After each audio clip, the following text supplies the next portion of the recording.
बोले जीभ थोड़ा सा भी मजबूत आदमी को गाली बक दे 3200 फूट जाएंगे।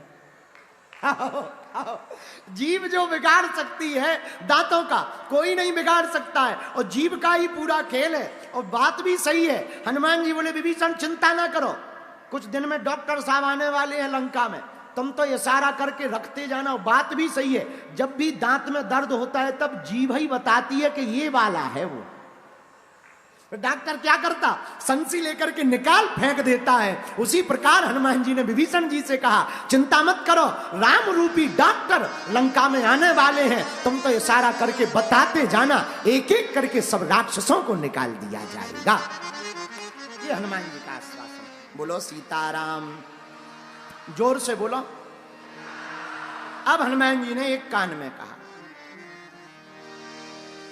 लंकेश।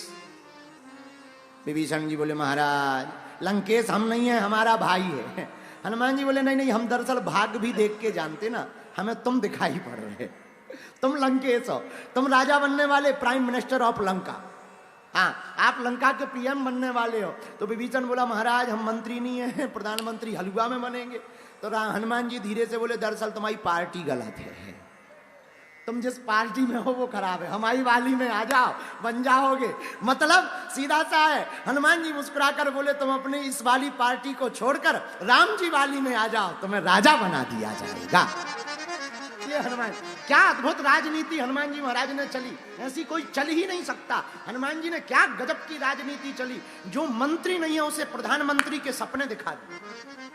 और ये कला हनुमान जी ने दिखाए नहीं, करके बताया, राजा भी बनाया और लंका का राजा भी बना कर दिया। इसलिए तो गोस्वामी श्री तुलसीदास जी हनुमान चालीसा में हनुमान जी के लिए लिखते हैं, हनुमान जी की एक आदत है, बोले क्या, राम मिलाए राजपद दीरा, राम मिलाए राजपद दीरा, राम जय राम जय जय राम, श्री राम जय राम जय जय राम। हनुमान जी ने कहा कि तुम राजा बनने वाले हो, आप चिंता मत करो, राजा बना के ही हम छोड़ेंगे।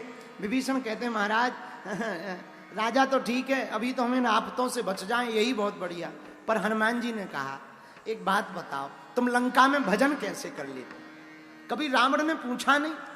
महाराज पूछा, हड्डी पसली तोड़ी कई बार, बड़ी दुर्दशा हुई। ये दरवाजे पे तुमने राम कैसे लिखा? बोले ये बड़ी कलाबाजी से लिखा। बोले कैसे? बोले दरवाजे के एक तरफ हमने लिखा रा, दूसरी तरफ लिखा मां। हनुमान जी बोले रावण ने पूछा नहीं? बोले पूछा, लोगों ने कान भरे, रावण आया कि तुम्हारा भाई बड़ा विचित्र है, दुश्मन का नाम दरवाजे पर लिखता है। तो रावण ने पूछा क्यों तुमने अपने दरवाजे पर हमारे दुश्मन का नाम लिखा? विभीषण जी से जरा बुद्धि देखना, क्या बुद्धि लगाई विभीषण जी ने। विभीषण जी बोले भैया हमने दुश्मन का नाम नहीं लिखा, तुम्हारा ही लिखा है। रावण बोला हमारा नाम राम थोड़ी है, हमारा नाम तो रावण है। तो विभीषण जी बोले महाराज हमने तुम्हारा अकेले का नहीं, दोनों का लिखा है। रा माने रावण, मां माने मंदोदरी, दोनों का लिखा है, भाभी जी के साथ में लिख रखा है। रावण बोला तो ठीक है भाई, एक काम करो सब लोग अपने अपने दरवाजे पे लिखवाओ। ये बहुत बढ़िया है। हम कहना ये चाह रहे कि बताओ लंका में रह करके विभीषण जी ने भजन नहीं छोड़ा और हम लोग भारत में रह करके भजन ना कर पाए, इससे बड़ा दुर्भाग्य नहीं है। एक बात और विभीषण से संबंधित, राम के राज्य में रह करके मंथरा सुधरी नहीं और रावण के राज्य में रह करके विभीषण बिगड़ा नहीं। ये महत्वपूर्ण नहीं है आप कहां रहते हो, किसके घर में रहते हो, किसके राज्य में रहते हो, आपके साथ कौन रहता है। महत्वपूर्ण यह है कि आपके दिल में क्या रहता है। मंथरा सुधरी नहीं, विभीषण बिगड़े नहीं, तो यह महत्वपूर्ण नहीं है। और स्थान का भी बड़ा महत्व होता है। इसका मतलब यह नहीं कि स्थान का महत्व नहीं, स्थान का बड़ा महत्व है। जब तक रावण के पास रहे विभीषण तब तक कुछ नहीं बन पाए, राम जी के पास आते ही राजा बन गए। स्थान का बड़ा महत्व है। घर के बाहर मिलने वाला सांप पीटा जाता है, पर शिवलिंग में लिपटा हुआ सांप पूजा जाता है। स्थान का बड़ा महत्व होता है। जो मिठाई से, जो दुकानदार से मिठाई मिलती है वो सिर्फ मिठाई कहलाती है, लेकिन वही मिठाई जब संत के हाथ से चलकर आती है तो वो प्रसाद बन जाती है। मिठाई वही है, पर स्थान का बड़ा महत्व होता है। उसी प्रकार तुम मदरालय के बाहर बैठोगे तो जूते खाओगे, गालियां खाओगे, लेकिन कथा में आट करके बैठोगे तो सम्मान भी पाओगे और भगवान को भी पाओगे। बोलो सीताराम, जोर से बोलो। पुनि सब कथा विभीषण कही, जहि विधि जनक सुता रही, जहि विधि जनक सुता। तुरंत श्री हनुमान जी महाराज माता जानकी जी का पता पूछते हैं, हमारी माँ कहाँ है? हाँ हाँ हाँ, कितनी अद्भुत बात है। विभीषण एक बात बोले? हाँ बोलो। हम दोनों की एक सेम सेम है क्या? हनुमान जी बोले, विभीषण जी तुम्हें जानकी माता मिल गई पर राम जी नहीं मिले।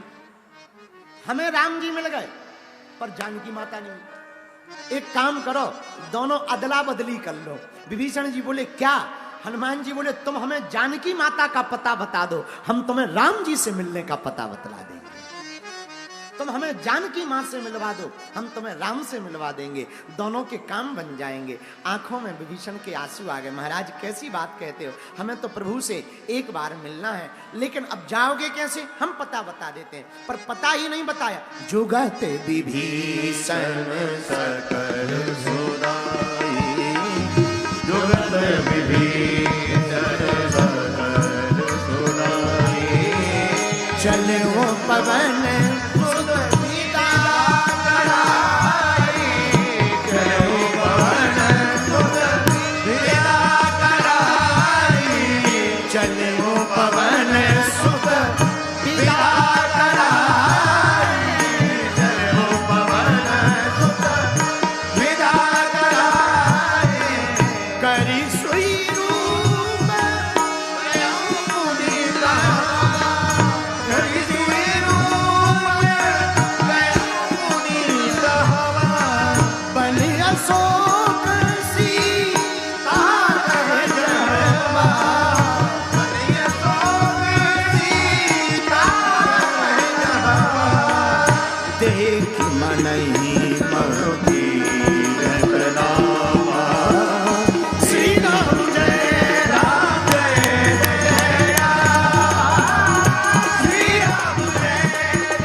माता जानकी की खबर के लिए। लेकिन चौपाई कहती है जुगत विभीषण सकल सुनाई। श्री विभीषण जी ने जुगत ही बताई।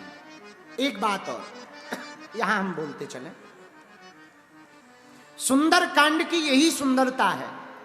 हमने आज प्रारंभ में भी आपसे कहा था, फिर दोहराते हैं। दुनिया में बहुत से कांड चलते, रेप कांड, चोरी कांड, न जाने कितने कांड चलते, गोली कांड, पर भैया पूरी दुनिया को बचाने का एकमात्र उपाय है, वो है हनुमान जी का सुंदर कांड। पर इतने कांड हैं, 7 कांड। रामचरितमानस में कितने कांड हैं? बोलो बोलो बोलो, कितने कांड हैं? 7 में सबसे ज्यादा प्रचलित कौन है? सुंदरकांड। अच्छा, सुंदरकांड क्यों प्रचलित है और सुंदरकांड का नाम ही सुंदरकांड क्यों रखा?